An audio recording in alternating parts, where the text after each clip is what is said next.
Meu nome é Francisco Werneck, eu sou nefrologista e membro da Academia Brasileira de Medicina Militar. Nós vamos falar de nefroproteção e a nefroproteção é uma nova modalidade de observar o rim e se cuidar desse rim de maneira que a gente consiga retardar ou impedir que o paciente atinja níveis de função renal diminuída capaz de levar à doença renal crônica e necessidade da terapia renal substitutiva, que constitui-se de diálise, seja diálise peritoneal ou a hemodiálise, e o transplante renal.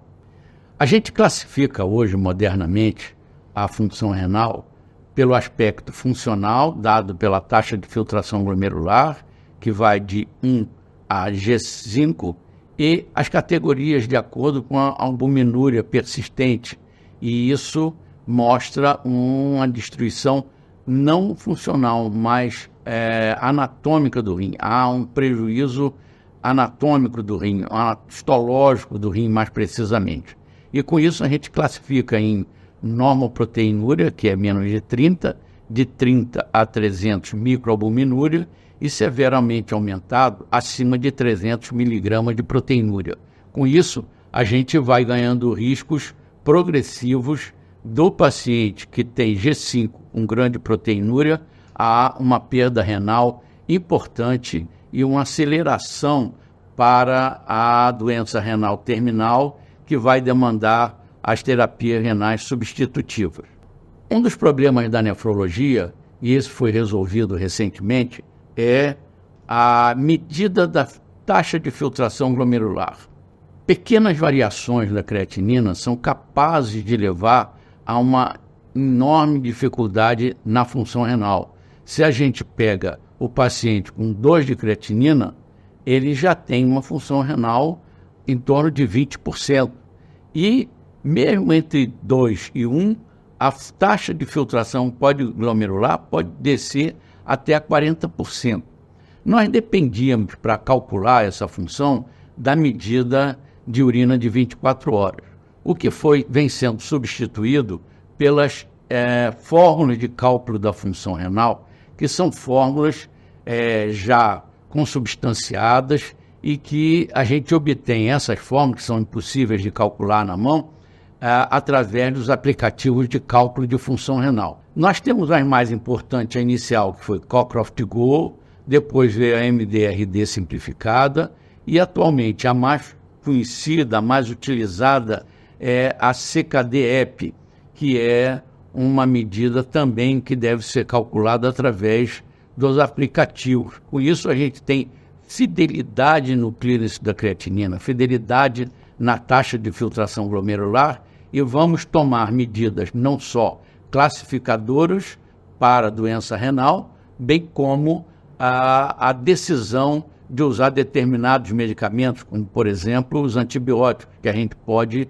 acertar a dose mediante a beira do leito, você calculando a função renal desses pacientes. E onde estão esses pacientes renais com alguma doença renal, algum comprometimento renal? Eles são espalhados entre os nefrologistas, cardiologistas, endocrinologistas, geriatras, urologistas e clínicos principalmente, e que eles têm uma função renal ainda boa com variável grau de proteinúria. Esses pacientes merecem estar acompanhados do ponto de vista renal, mas só 14% vai atingir uma avaliação do nefrologista. Porque se a gente pensar na população brasileira, diz que 10% da população mundial, no Brasil seria em torno de 20 milhões de pessoas, tem algum dano da função renal. Mas somente 50% estão diagnosticados, isso é, 10 milhões de pessoas estariam com diagnóstico de algum grau de doença renal. Dessas, apenas 50% estariam com os cuidados necessários. Somente 50% deles conseguem atingir a meta de tratamento. E desses, apenas 50% alcançam os resultados desejados.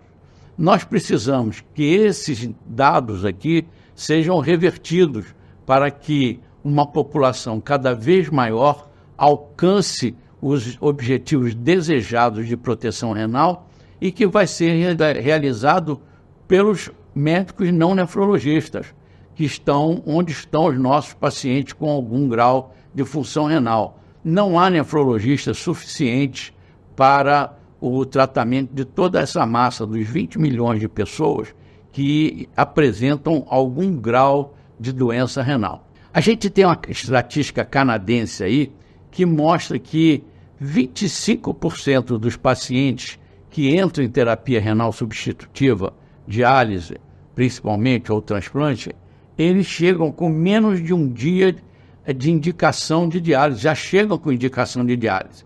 Podem não iniciar a diálise, mas já chegam com um clearance abaixo de 15 ml por minuto, com a taxa de filtração glomerular abaixo de 15 ml por minuto, que já passam a ter indicação de diálise. Então, nós precisamos rever esses conceitos de proteção para que os pacientes, a partir dos 6 meses de diagnóstico da doença renal, do sofrimento renal, tenham um acompanhamento nefrológico junto com os seus cardiologistas, endocrinologistas e os demais médicos, para que a gente não indique rapidamente a diálise nesse paciente. O objetivo da nefrologia hoje é retardar o máximo a indicação de diálise ou mesmo impedi-la, a pessoa viver e morrer sem precisar de fazer a diálise. Morre de outras doenças, principalmente as cardiológicas, que esses pacientes apresentam com mais intensidade do que a população normal, mas não vão fazer diálise.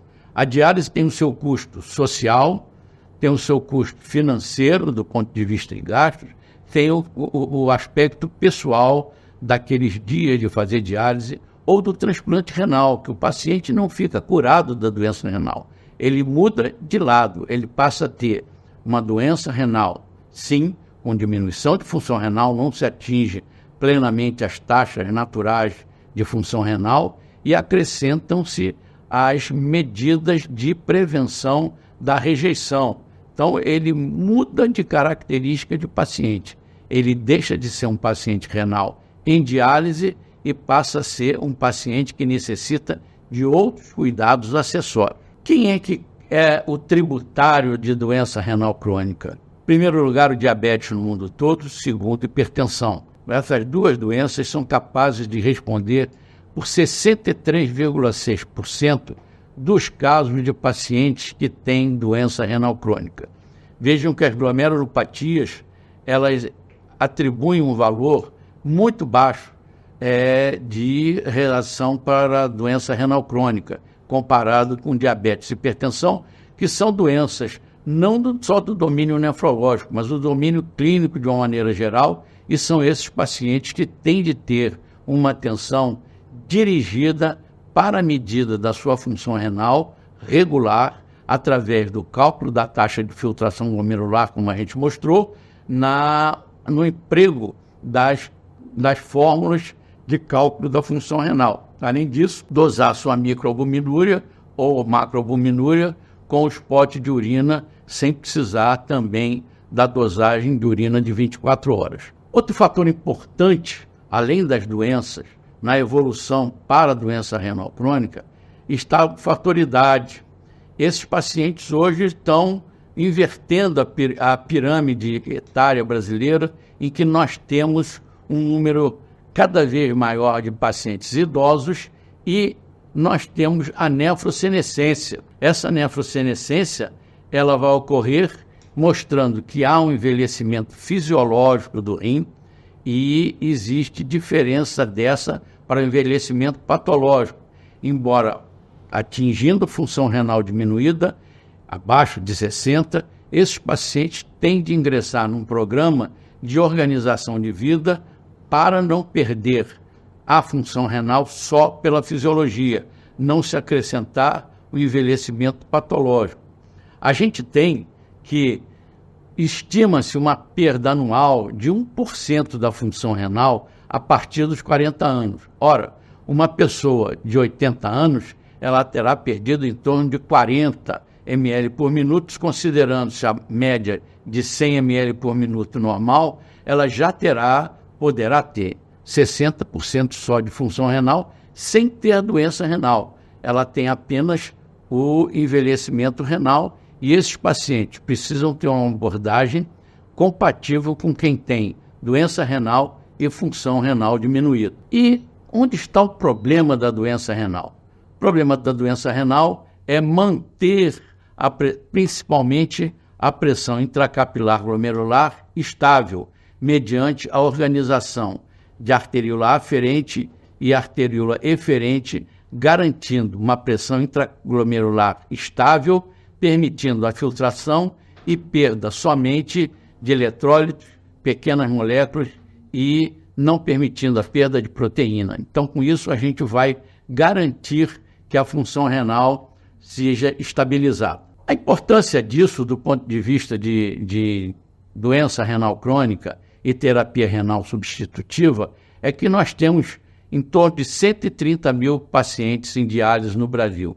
Quer a diálise peritoneal, hoje mais comum, aquela realizada à noite através das máquinas de diálise que infundem e drenam a solução de diálise intraabdominal, a diálise peritoneal, ou a hemodiálise, como a gente conhece mais comumente, que eles são 3 vezes ao dia, 4 horas, 3 vezes por semana, 4 horas cada dia de diálise que o paciente tem de fazer. Estabelece segunda, quarta e sexta, ou terça, quinta e sábado, para esses pacientes irem ao serviço de diálise e fazerem sua diálise. Isso tem custo pessoal, custo social da família, custo social dele que necessita de parar de trabalhar, aqueles que estão ainda em fase de trabalho, e os custos das entidades patrocinadoras da terapia renal substitutiva. Com isso, a gente tem de tentar diminuir que esse custo de mais de 30 bilhões com uma única doença, que é a doença renal crônica terminal, seja um consumo de dinheiro tão grande em tratamento. A nefroproteção, como é o objetivo de hoje, a gente tem as medidas gerais, um bom controle do diabetes, um controle da pressão arterial persistente e controlado, mantendo o paciente com pressão arterial segundo os critérios das diretrizes de hipertensão arterial da Sociedade de Cardiologia e de Nefrologia, abaixo de 140 de sistólica e abaixo de 90 de diastólica, e um controle da dieta. Nós precisamos, no nosso dia a dia, de oferta de calorias, oferta de lipídios e oferta de proteínas, além de líquido, que é óbvio que a gente precisa. E se dar uma dieta que tenha um equilíbrio entre esses produtos é o ideal, de maneira que a gente possa proteger o paciente de evolução para a doença renal crônica. A dieta foi o primeiro mecanismo que nós tivemos de nefroproteção. Ela vem desde o início da estabilização da nefrologia como uma especialidade médica. A proteína, em grande quantidade, ela vai atuar na pressão intraglomerular, aumentando ela por conta de uma vasodilatação da arteríola aferente. Não só essa ação na pressão intracapilar glomerular é deletéria para o rim, bem como você aumenta os produtos de degradação da proteína no organismo, sendo o principal a ureia, que é, por si só, nefrotóxica. Com isso, a gente vai proteger o rim, não só funcional, do aspecto direto da vasodilatação, como a diminuição de produção de substâncias que podem alterar a função renal. Hoje, a gente dispõe de mecanismos medicamentosos, além de manter o controle dietético, a gente dispõe desses 3 pilares do tratamento para o controle do desgaste renal. Os inibidores da enzima de conversão e os BRA, que são os bloqueadores dos receptores da angiotensina, os sódio-glicose cotransportadores, que agem no túbulo renal proximal, diminuindo a perda, aumentando a perda de proteína, diminuindo a sua absorção, com isso controlando o diabetes, mas com uma ação também intracapilar glomerular que vai ajudar na proteção. E os mineralocorticoides, que são os mais recentes dos medicamentos, são mineralocorticoides não esteroides que agem de uma maneira mais extensa, prevenindo o sofrimento do rim para a sua evolução para a doença renal crônica. O primeiro deles, a proteção medicamentosa, é mais antigo, é garantir a pressão intracapilar glomerular mediante a ação do IECA e BRA. Eles têm uma ação na pressão intracapilar glomerular, vasodilatando a arteríola eferente. Com isso, diminui a pressão intracapilar glomerular, bem como diminui a perda da proteína, havendo um controle dessa proteinúria e uma proteção dessa proteinúria. Quando existe proteinúria, nós temos, de uma maneira geral, o sofrimento de toda a árvore vascular, com possibilidade de comprometimento cardíaco e cerebral, respectivamente, com infartos, isquemias ou AVEs que podem surgir mediante o sofrimento desse comprometimento arteriolar.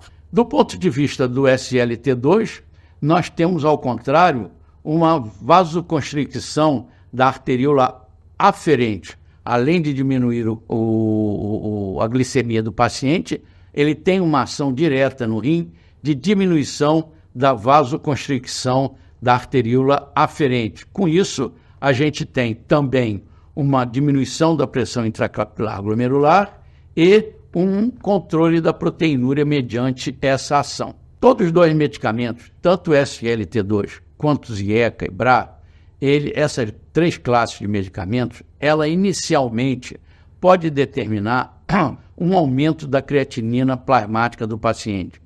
Esse aumento não vai além de 30% da creatinina de base.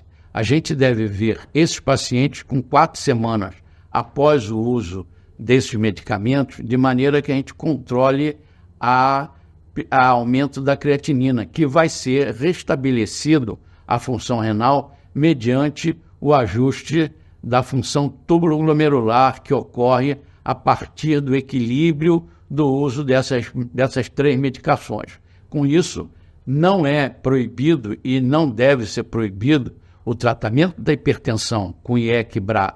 É fundamental, principalmente nos diabéticos, e o medicamento de eleição no tratamento de hipertensão arterial, como se fala nas diretrizes da Sociedade de Cardiologia e de Nefrologia, diretrizes de hipertensão, que a gente deve iniciar tratamento da pressão arterial com IECA e BRA. Então, a gente consegue, com esses dois medicamentos, um controle da pressão intracapilar glomerular. Com isso, estabilização dessa pressão, nós vamos ter diminuição da proteinúria existente e estabelecimento de um meio interno dentro do capilar glomerular efetivo, de maneira a proteger o desgaste renal. Vieram outras alterações que a gente sabe. O diabetes leva uma superativação dos receptores mineralocorticais sistêmicos.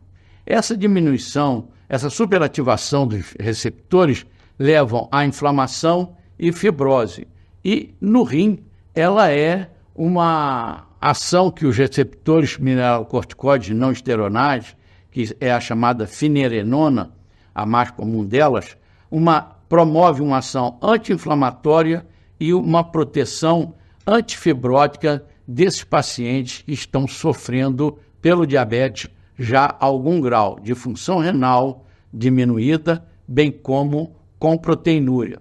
Então nós temos aí os antagonistas dos receptores dos mineralocorticoides e o local de ação é variado, tanto no túbulo proximal quanto no túbulo distal, e eles levam uma proteção geral dentro do rim, anti-inflamatória no ponto de vista intersticial e que vai lesar os túbulos, e a consequente fibrose que pode aparecer. Esse tipo de nefroproteção difere dos demais porque ele não age dentro do capilar glomerular, ele age em todo o interstício renal, modificando e permitindo que o rim, ao longo do tempo, ele não progrida na sua doença renal. Esses medicamentos estão indicados nos pacientes com diabetes e que tenham uma função renal abaixo de 60 ml por minuto. Então, ele não é como os demais, que pode ser usado direto, ele vai ser usado a partir de um certo momento e o local de ação difere dos dois anteriores, SGLT2 e Equibra, por conta de não agir na pressão intracapilar glomerular. E aí nós temos a nossa conclusão que nós queremos um rim bonito, com raízes dentro da bexiga e que ele seja florido, que todos os seus glomérulos estejam devidamente protegidos. Para isso, nós precisamos da participação de todos os especialistas na medicina, sejam clínicos, cardiologistas, endocrinologistas, urologistas e até mesmo pediatras, que vão manter que o rim fique organizado mediante identificação do grau de lesão funcional pela taxa de filtração glomerular, pela avaliação da microalbuminúria até macroalbuminúria, o exercício da proteção com IE, CABRA, SGLT2 e, mais recentemente, os antagonistas dos receptores dos mineralocorticoides, e não se encontram, que se encontram, na verdade, espalhados por todo o néfron. É esse o objetivo, garantir que mais gente participe da nefroproteção e os nefrologistas, que são poucos, possam ser restringidos àqueles pacientes de maior evolução da sua doença.